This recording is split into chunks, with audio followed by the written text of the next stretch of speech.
Good morning and welcome to the virtual worship service for Allen Avenue Unitarian Universalist Church. My name is Susie Hubley. My pronouns are she, her, and hers. I'm presenting the service today with the help of others, including members Barbara Murray and Erica Bartlett, our music director Dale Churchill, and my brother Doug Hubley. Lay-led worship is a long-standing tradition at A2U2, and most of our services for the summer will be lay-led. From September to late June, most of our services are led by our minister, the Reverend Donna Dahlham. This week, our offering will be shared with Furniture Friends. Furniture Friends is a nonprofit organization that provides donated furniture to people in need throughout Greater Portland. You can learn more at FurnitureFriends.org. If you'd like to contribute to the offering, you can go to our website and use the donate button at the top of the page. Choose the option to give to the plate. You can also send a check to the church. You're invited to join us today, August 15th, after the service for our congregational conversation and coffee hour. To learn more about Allen Avenue Unitarian Universalist Church, please go to our website at A2U2.org.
Our chalice lighting words today are those of Paul Sprecher. The piece is titled For the Web of Life. We light this chalice for the web of life which sustains us, for the sacred circle of life in which we have our being, for the earth, the sky, above and below, and for our Mother Earth, and for the mystery.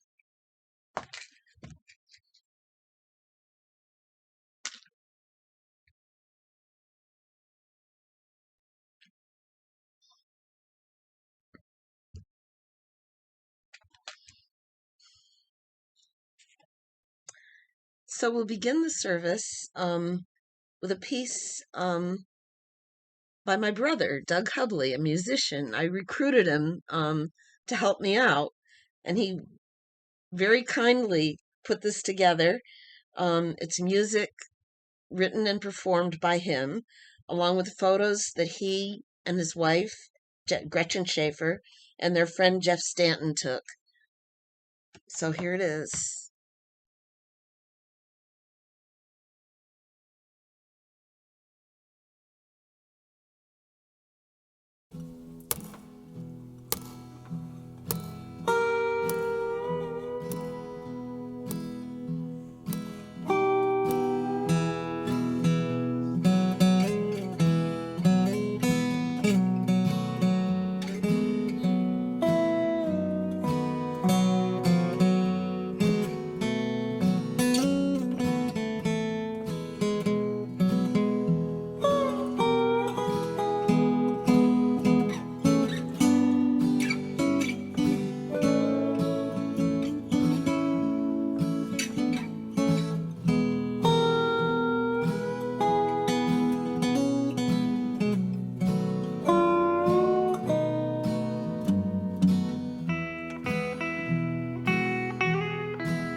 Good morning. My name is Erica Bartlett, and a couple of months ago now, I broke an ankle bone when I fell while hiking, my distal fibula to be precise, and as my first broken bone, it's given me a whole new perspective on feet and ankles, as well as other little things. Prior to this, I have to say I didn't think a whole lot about my feet or ankles. I was resigned to having flat feet and needing to buy wide shoes, but that's about it. Now, though, I think about them with much more gratitude, and I appreciate so much about them. Like how much pleasure there is in being able to go for a stroll around the neighborhood, or even walk around the grocery store, without needing to wear an ankle brace. Or the delight in walking barefoot over a summer lawn without worrying about the uneven ground because my ankle can literally roll with it and keep me in balance. Or being able to play with my cats, which sometimes involves sudden moves and changes in direction without feeling any pain. But I haven't only been thinking about these more active pleasures. I've also been revisiting all the joys that come with being still. During the weeks when I was sitting more, I looked out the windows more often, and these days I never quite know what I'll see. Earlier in the year, I spotted an opossum waddling by, and then a wild turkey, and not long after my ankle injury, I saw a gray fox going through the backyard. Plus, there are the antics of the innumerable squirrels and chipmunks, and many birds: cardinals, mourning doves, crows, blue jays, catbirds, chickadees, and more. Then, of course, there are the human-made forms of entertainment. When I first posted about my ankle on Facebook, some people commented that I'd be doing a lot more binge watching. And I did at first, mainly going through the British TV show Doc Martin. But before long, I realized it made me restless. Even though I enjoyed the show, watching a lot at once felt like a diet of only sweets. Fun at first, but then I wanted something more substantial. So I've been reading more. Before the accident, I often only read for pleasure before bed. I'd somehow gotten the notion in my head that during the day I was supposed to be active and productive and doing things, even if those things weren't the most satisfying. Now, though, I had an excuse to sit and read during the day for a time if I wanted. And it reminded me that I don't need an excuse to indulge that small pleasure. Similarly, I'd fallen out of the habit of writing creatively, mostly writing reflections like this for church services, blog posts about mindful eating, and journal entries. Those are all fine things to write, but it's not the same as writing poetry or short stories. But if I was going to be spending time at home instead of going berry picking or hiking or swimming, why not spend it on something I'd been missing? And so I returned to the delights of writing creatively, and more specifically writing by hand, where I can avoid the distraction of email and social media, and focus on making words appear through the magic of pen and paper. And with that thought, I leave you with this poem I wrote at Baxter State Park a few hours after my fall. It's titled Sitting by Katahdin Stream. I start my day feeling prickly, unrefreshed by a night spent tossing on a hard wooden floor, and my mood is not improved by an early ankle injury, leaving me with little to do but sit by the stream. At first I am resentful, feeling I should be out, doing something, making use of my precious time here. My mind is still littered with the detritus of daily life and worry about my ankle, and I sit, fidgeting, wanting things to be different. But then I start to listen. The melody of the stream has been a constant in the background, but now it becomes the main attraction. I listen to the gurgles and trills, complemented by bird calls and gusts of wind, and slowly, slowly, I relax, and my mind clears. I can see the stones in the riverbed, worn smooth and polished by the water, and I feel the same, the soothing sound gently working away at my rough edges, leaving me at peace. And I think that perhaps this is exactly where I am meant to be.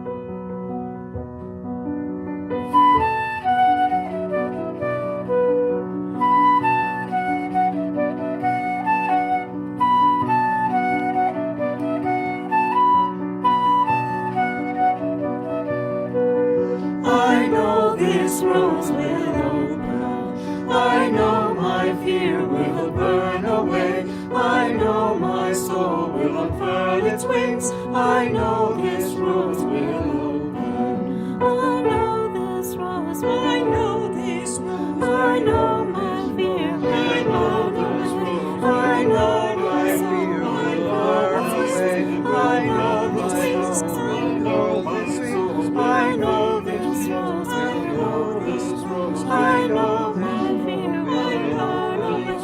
I know my fear will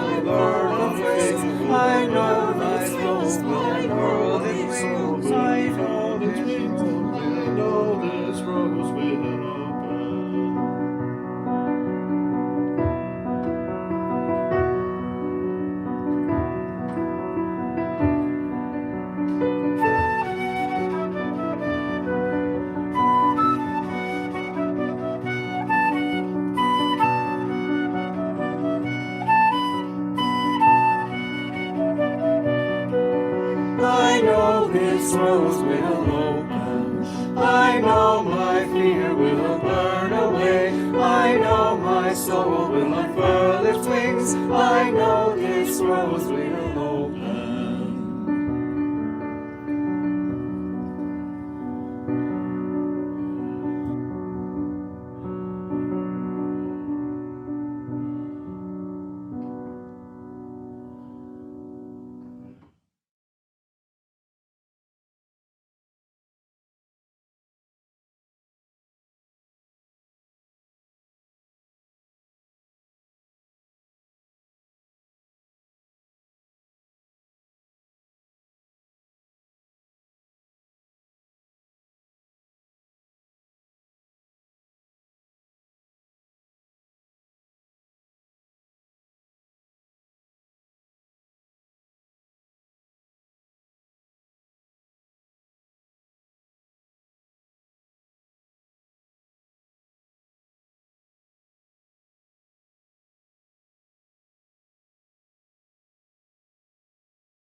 For a while now, I've been thinking about what we call the small pleasures in life.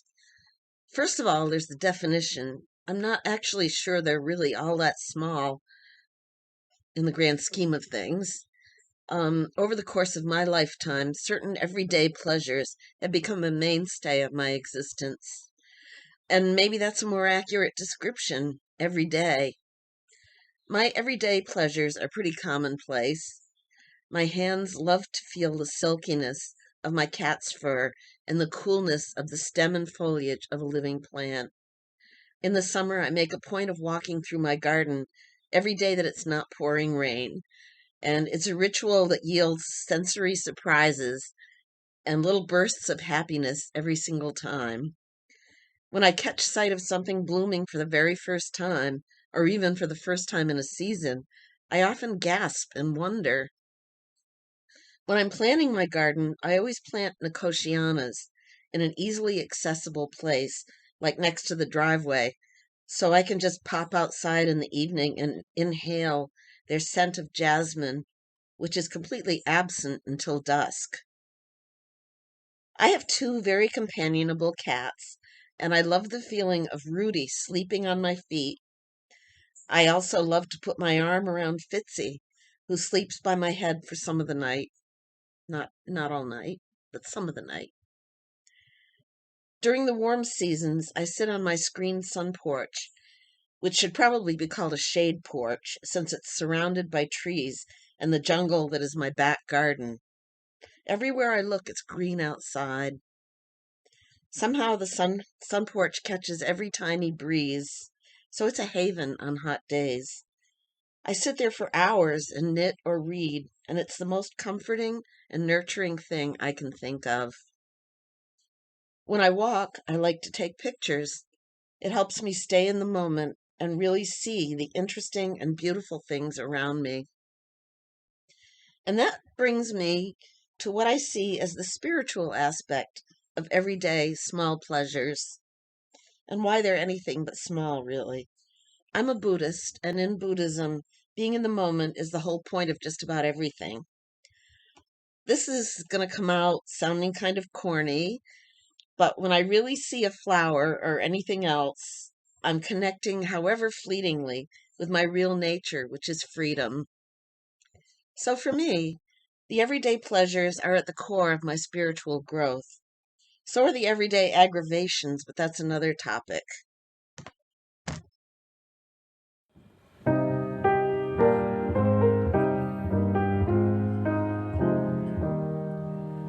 Wake now my senses and hear the earth call.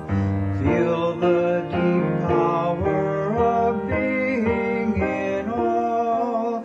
Keep with a web of creation your vow. Giving, receiving as love shows us how. Wake now my reason, reach out to the new. Join with each pilgrim who quests for the true. Honor the beauty and wisdom of time. Suffer thy limit and praise the sublime. Wake now compassion, give heed to the cry. Voices of suffering fill the wide sky. Take as your neighbor both stranger and friend, praying and striving their hardship to end.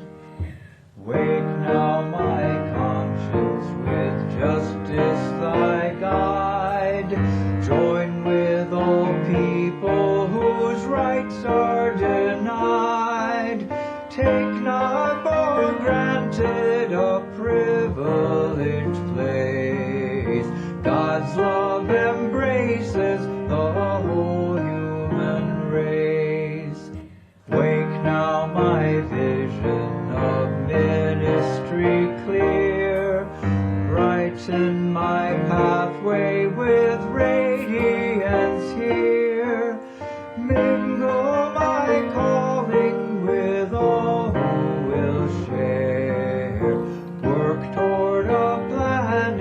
transformed by our care.